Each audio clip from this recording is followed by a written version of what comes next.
반갑습니다. 성경공부반 여러분. 오늘 풍요로운 삶 제2권 세 번째, 역사서 세 번째 시간 기도함으로 함께 시작하도록 하겠습니다. 하나님 아버지 감사합니다. 오늘도 우리에게 성경을 공부할 수 있는 시간을 주시니 감사합니다. 하나님 이스라엘 역사를 통해서 하나님께서 베풀어 주신 크신 은혜와 사랑 그리고 하나님의 거룩하신 뜻을 깨닫게 허락하여 주시고 또한 그 역사를 통하여서 오늘 우리에게 주시는 하나님의 뜻을 깨달으며 하나님의 말씀에 순종하며 살아가는 저희가 될 수 있도록 주님 축복하여 주시옵소서. 하나님 이 시간 피곤하지 않게 그리고 잘 듣고 잘 이해할 수 있게 성령님 도와주시옵소서. 예수님의 이름으로 기도합니다. 아멘. 네, 반갑습니다. 우리가 지금까지 역사서 두 시간을 했었는데요. 우리 역사서 이스라엘의 역사는 세 부분으로 나눌 수가 있다고 했습니다. 첫 번째는 가나안 땅에 들어가서 사사들이 다스리던 사사시대, 그리고 왕이 다스리던 왕정시대, 그리고 왕정이 멸망하고 난 다음에 포로로 끌려가서 돌아오기까지에 걸렸던 포로기 시대, 이렇게 나눌 수가 있는데요. 우리 사사시대에 있었던 관한 이제 성경의 구약 성경이 세 권이 있습니다. 기억나십니까? 무엇입니까? 여호수아, 사사기, 룻기 이렇게 세 권이죠. 그리고 왕정 시대를 기록한 구약 성경이 6권이 있습니다. 무엇인지 기억하십니까? 이건 다 쌍으로 되어 있는 것인데요. 사무엘 상하, 열왕기 상하, 그리고 역대 상하 이렇게 세 권입니다. 그리고 이제 포로기에 관한 성경 세 권이 있습니다. 무엇입니까? 에스라, 느헤미야, 에스더. 그렇습니다. 자, 그리고 우리가 깜짝 퀴즈, 우리가 구약의 맨 앞에 나오는 5권, 모세오경이라고도 하고 율법서라고도 하는 5권이 있습니다. 무엇입니까? 창세기, 출애굽기, 레위기, 민수기, 신명기. 네, 이 5권을 율법서라고 합니다. 오늘은 이제 왕정시대를 함께 살펴보겠습니다. 왕정시대, 우리가 지난 시간에 이스라엘에 있었던 2명의 왕에 대해서는 잠깐 살펴보았는데요. 자, 이스라엘의 첫 번째 왕이 누구입니까? 네, 사울이죠. 그리고 두 번째 왕은 누구입니까? 네, 다윗입니다. 그리고 세 번째 왕은 네, 다윗의 아들인 솔로몬입니다. 솔로몬, 유명한 왕이죠. 하나님이 솔로몬에게처럼 많은 지혜를 준 사람이 없었습니다. 그리고 하나님께서는 솔로몬에게 어마어마한 부유함도 함께 허락해 주셨죠. 그렇기 때문에 솔로몬이 다스리던 그때에는 이스라엘이 정말로 유명하고 부유하고 강한 나라였습니다. 그런데 이렇게 강하고 부유한 나라였지만은 이미 그 나라에는 이 나라를 어둡게 만드는 2가지 징조가 있었습니다. 솔로몬이 했던 그 화려한 역사 이면에 있었던 2가지 어두운 면이 있었는데요. 그것은 무엇이냐면 첫 번째로 가난한 자를 핍박하는 것이었습니다.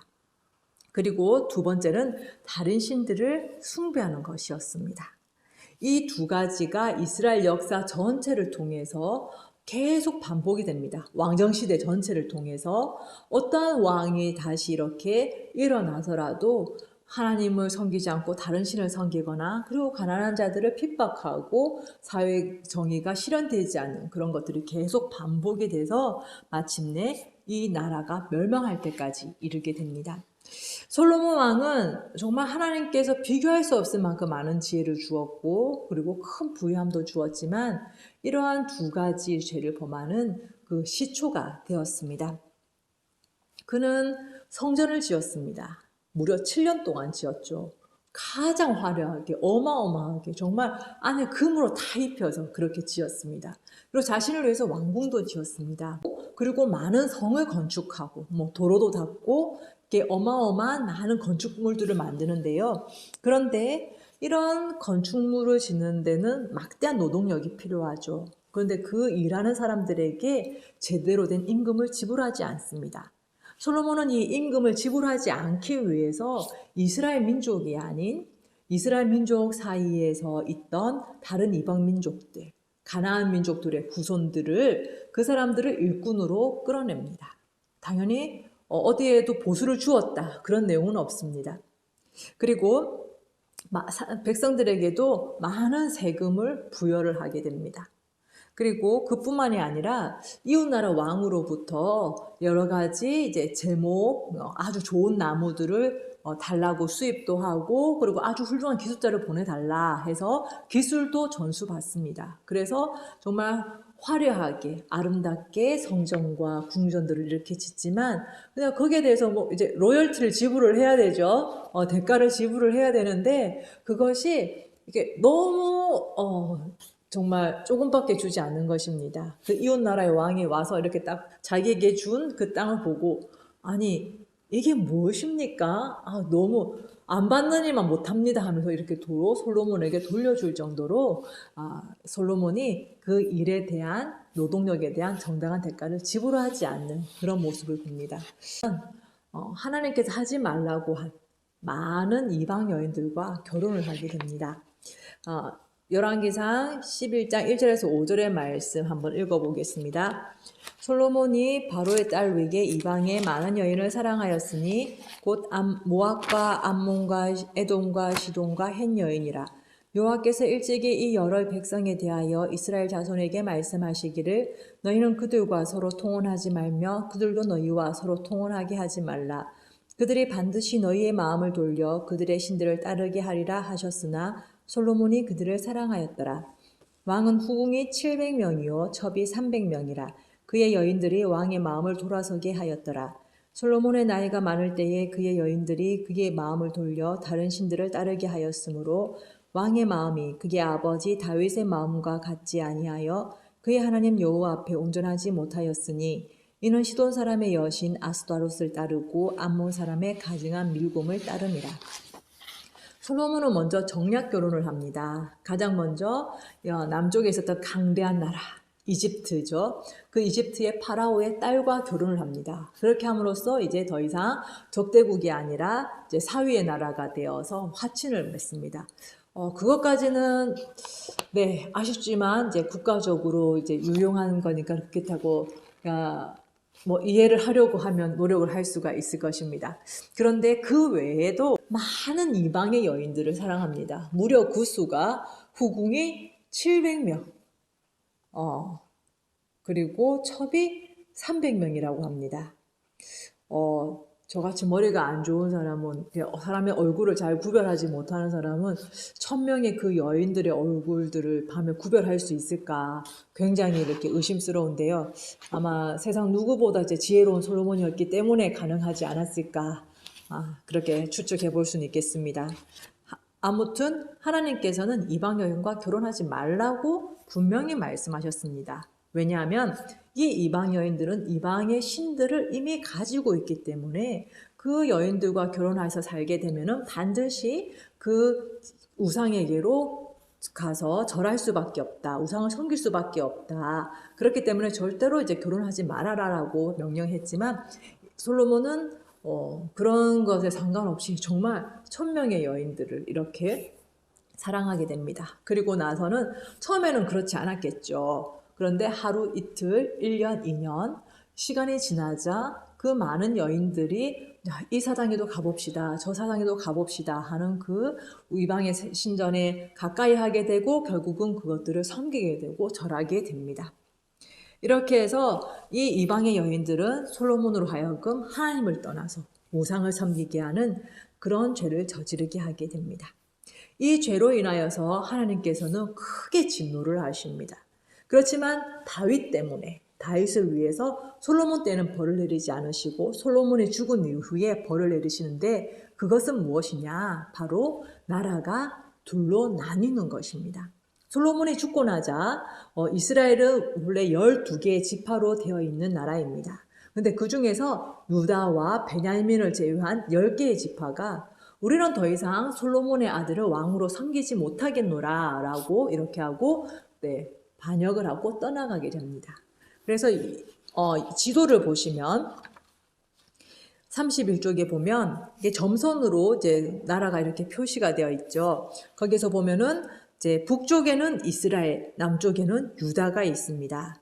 그래서 우리가 전체 이스라엘을 말할 때도 이제 사울, 다윗, 솔로몬 때 이스라엘이라고 하면은 이제 모든 나라가 다 이스라엘 하나의 나라였지만 솔로몬 이후에는 북이스라엘 하면은 둘로 나뉘어졌을 때 북쪽에 있었던 나라 이스라엘, 남유다라고 한다면은 이제 이스라엘과 유다로 나뉘어진 이후에 남쪽에 있었던 유다야 왕국을 가리키는 말입니다. 이렇게 이 두 개의 나라가 나뉘게 되었지만 이 나뉘고 나서도 이스라엘은 이스라엘대로 유다는 유다대로 계속 이 두 가지의 죄를 계속 범합니다. 무엇입니까? 가난한 자를 억압하는 것, 그리고 다른 신들을 숭배하는 것. 이 두 가지가 계속 반복이 됩니다. 예를 들면 북왕국, 북이스라엘에 아합이라는 왕이 있었습니다. 이 아합이라는 왕은 그 궁전을 사마리아에 가지고 있었는데 그 앞에 아주 아름다운 포도원이 있었습니다. 근데 그 포도원의 주인은 나봇이라는 사람이었습니다. 그래서 나봇에게 이렇게 이야기를 하죠. 우리 궁전 가까이에 너의 포도밭이 참 아름답다. 나에게 팔아라. 하지만 나봇은 거절합니다. 왕의 말인데도 거절합니다. 왜 그렇습니까? 하나님께서 말씀하시기를 땅을 팔지 말라고 하셨습니다. 그래서 땅을 팔 수가 없습니다라고 거절하죠. 그래서 아합은 어떻게 됩니까?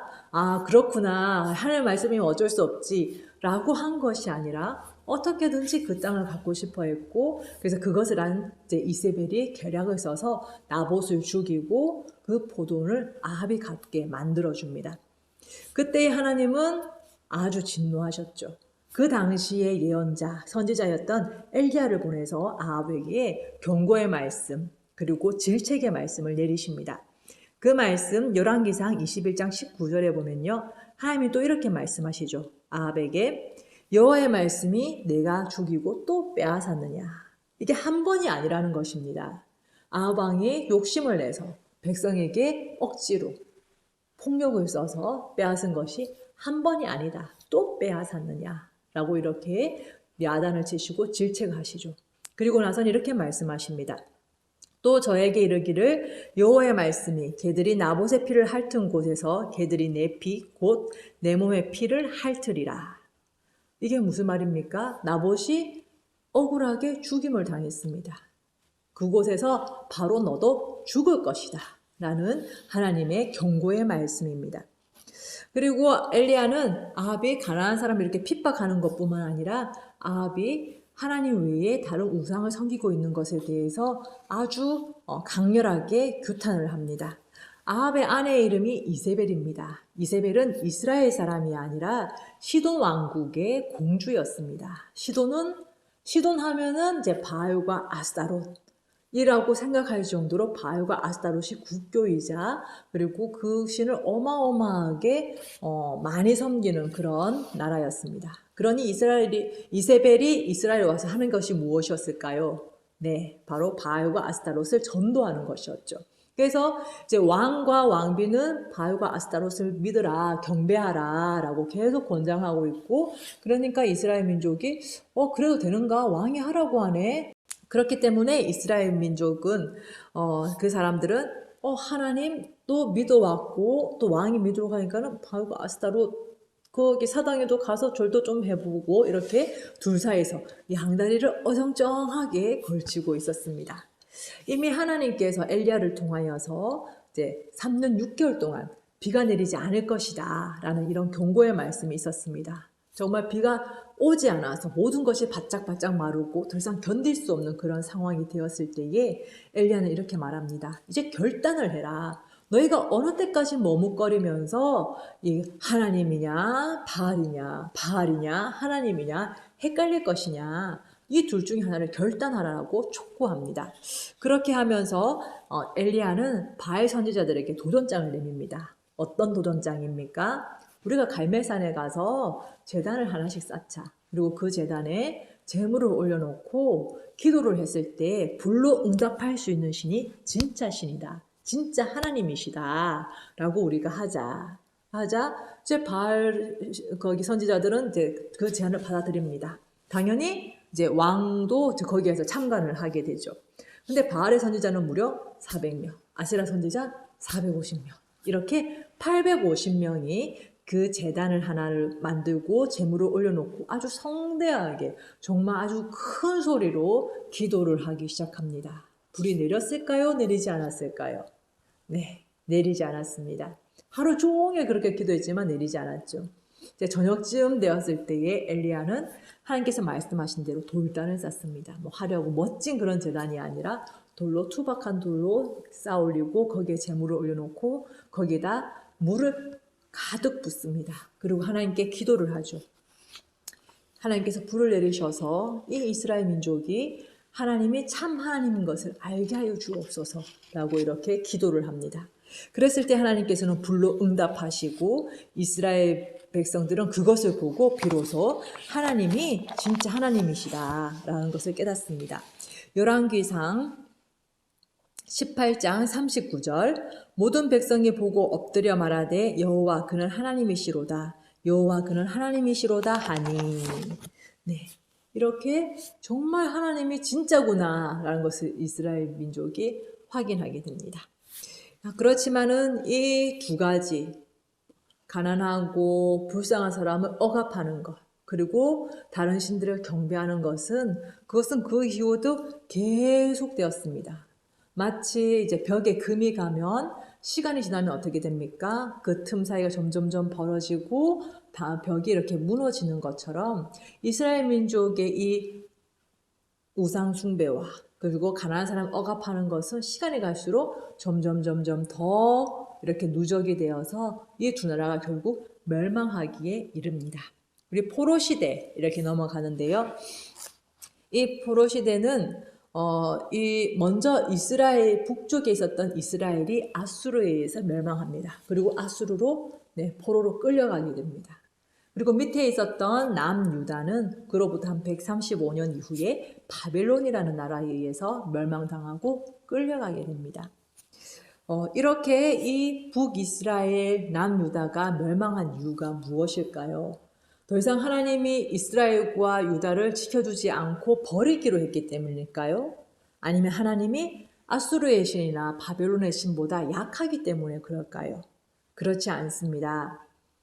이 이스라엘 민족 하나님 앞에 죄를 지었기 때문에 하나님께서 거기에 대한 벌을 내리신 것입니다. 이것을 이스라엘 민족은 포로기 시대에 가슴에 사무치도록 깨닫고 느끼고 그리고 회개하게 됩니다. 포로 생활에서 유대 민족이 이런 시편을 지었습니다. 시편 137편입니다. 우리가 바벨론의 여러 강변 거기에 앉아서 시온을 기억하며 울었도다. 그 중에 버드나무에 우리가 우리의 수금을 걸었나니 이는 우리를 사로잡은 자가 거기서 우리에게 노래를 청하며 우리를 황폐하게 한 자가 기쁨을 청하고 자기들을 위하여 시온의 노래 중 하나를 노래하라 함이로다. 우리가 이방 땅에서 어찌 여호와의 노래를 부를까? 네, 시편 137편 1절에서 4절까지 이 첫 부분에 보면 이 나라에 이른 슬픔이 얼마나 절절한지 잘 표현되어 있습니다. 그리고 마치 하나님께서는 더 이상 우리를 기억하지 않으시는 것이 아닌가라는 그런 실망과 그리고 그런 낙심된 모습도 엿볼 수가 있습니다. 그렇지만 이 포로 생활을 통하여서 이스라엘 민족은 왜 우리가 이렇게 포로로 끌려올 수밖에 없었을까 깊이 생각하게 됩니다. 돌이켜보니 하나님께서 수많은 선지자들 보내서 너희들 잘못했다. 계속 우상 숭배하고 가난한 자들을 그렇게 억압하면 하나님께서 불을 내리실 것이다. 하나님께서 벌을 내리신다. 징계를 내리실 것이다. 회개하라. 그랬지만 우리가 듣지 않았구나. 우리의 손자들이 듣지 않았구나라는 것을 가슴 깊이 깨닫고 그리고 그 죄에서부터 돌이키고 하나님 앞에서 정결하게 되기 시작합니다. 그 시간이 무려 70여 년에 이릅니다. 여기서 우리가 배울 수 있는 것은 이 포로의 생활, 말이 좋아서 포로지 마치 노예와 같은 정말 언제 죽을지 알 수 없는 그런 신세에서도 이들은 믿음이 약하여지지 아니하고 이것은 하나님께 벌을 받는 것이다. 그리고 이 벌이 끝나면 하나님께서 반드시 우리를 다시 회복시켜 주실 것이다. 라는 믿음을 가지게 되었습니다. 그래서 우리 교재 35쪽에 20번 우리가 이 포로기를 통해서 배울 수 있는 것은 무엇입니까? 첫 번째, 하나님 우리를 징계하시지만 잊어버리시지 않는 것이죠. 하나님 우리가 고통당하는 것을 원하지 않으십니다. 비록 고통을 당하게 하시죠. 하지만 그 고통을 통해서 우리의 믿음을 강하게 하시며 우리가 어려움 중에 있다 하더라도 우리와 함께 하시죠. 하나님은 결코 우리를 잊어버리지 아니하십니다. 이 포로 시대에 관한 역사서의 마지막 세 권이 있습니다. 기억하십니까? 다시 한번 외워볼까요? 자, 무엇이 있습니까? 에스라, 느헤미야, 에스더. 이렇게 세 가지 책인데요. 그러다가 이제 유다 민족을 멸망시키고 유다 민족을 끌어갔던 바벨론이 또 이제 시간이 지나자 페르시아라는 나라에서 멸망하게 됩니다. 그리고 페르시아의 고레스 왕이 즉위를 했을 때에 이스라엘 자손들에게 너희들 땅으로 돌아가도 좋다. 거기에 돌아가서 성전을 지어라. 라고 이렇게 명령을 내립니다.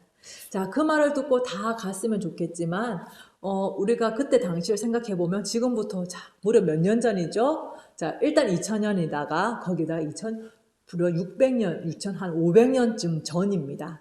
아무런 이제 교통수단도 굉장히 열악하고 사막과 광야에는 이제 도적대가 들끓고 있는 그런 상황입니다. 혼자서는 여행할 수가 없습니다. 무려 거리가 1000km가 넘습니다.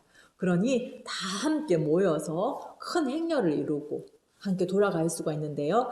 이스라엘 민족은 3차에 걸쳐서 그 바벨론 땅에서 유다 땅으로 돌아오기 시작합니다. 첫 번째는 이제 수룹바벨이라는 유대인 총독과 함께 성전을 짓기 위해서 돌아오는 무리들이 있습니다. 그리고 두 번째로는 학사 에스라와 함께 유다 땅으로 돌아오게 됩니다. 세 번째는 총독 느헤미야와 함께 유다 땅으로 돌아오는 이스라엘 민족이 있습니다. 그렇지만은 모든 백성이 다 돌아온 것은 아닙니다. 우리가 역사서에 보면 이제 에스더서 아시죠? 에스더가 누굽니까? 네, 그 아하수에르 왕의 왕비입니다. 나는 이제 유다 땅으로 돌아갈 수가 없죠. 이렇게 어쩔 수 없는 사정으로 인해서 그 땅에 계속 남아있는 유대인들도 있었습니다. 자, 여기에 이제 마지막으로 우리가 이 과에서 배울 수 있는 것은 바로 솔로몬이 그렇게 큰 지혜와 많은 재산을 가지고 있었지만 이 국가적으로 이렇게 사회적 불의가 일어나는 것에 대해서, 그리고 하나님이 아닌 다른 신들을 숭배하는 것으로부터 그 죄로부터 자유롭지 못했다는 것, 그리고 솔로몬부터 시작했던 이 두 가지 죄가 결국은 나라를 멸망시키기에 이르렀다는 것. 그러나 포로 시대를 통하여서 그 죄에서부터 하나님께서는 정결하게 하시고 다시 그 이스라엘 민족이 자기 땅으로 돌아올 수 있도록 허락해 주셨다는 것을 우리가 볼 수가 있습니다. 우리가 기억해야 될 것은 우리 개인도 중요하지만 또한 나라가 전체적으로 이런 가난한 자를 억압하는 그런 불의함들이 없어지도록, 그리고 이 민족이 우리나라가 하나님이 아닌 다른 신들을 숭배하는 그런 것들이 없어지도록 우리는 생각하고 또 기도해야 할 것입니다. 이제 마지막으로 이번 과에서 외울 말씀은 미가서 7장 7절의 말씀을 우리가 함께 외우도록 하겠습니다. 목요일 8시 15분 우리가 줌으로 함께 만날 텐데요. 그때는 미가서 7장 7절의 말씀 함께 암송하도록 할게요. 오직 나는 여호와를 우러러보며 나를 구원하시는 하나님을 바라보나니 나의 하나님이 나에게 귀를 기울이시리로다. 아멘. 네, 이 말씀과 함께 우리 6과 1부 시험 어렵지 않습니다. 지금까지 계속 반복했던 내용이니까요. 우리가 쉽게 살펴보고 이거 함께 점검하도록 하겠습니다. 마지막으로 우리 37쪽에 있는 기도문 읽음으로써 오늘 성경 공부 마치도록 하겠습니다. 하나님 아버지, 우리들 스스로뿐만 아니라 국가도 많은 죄가 있음을 고백합니다. 나라를 불쌍히 여기시고 지도자가 잘 다스릴 수 있게 도와주소서. 주님, 우리가 비록 징계와 고통을 받을지라도 당신은 당신의 백성을 잊지 않으시는데 감사를 드립니다. 순종할 수 있게 도와주시옵소서. 예수님의 이름으로 기도합니다. 아멘.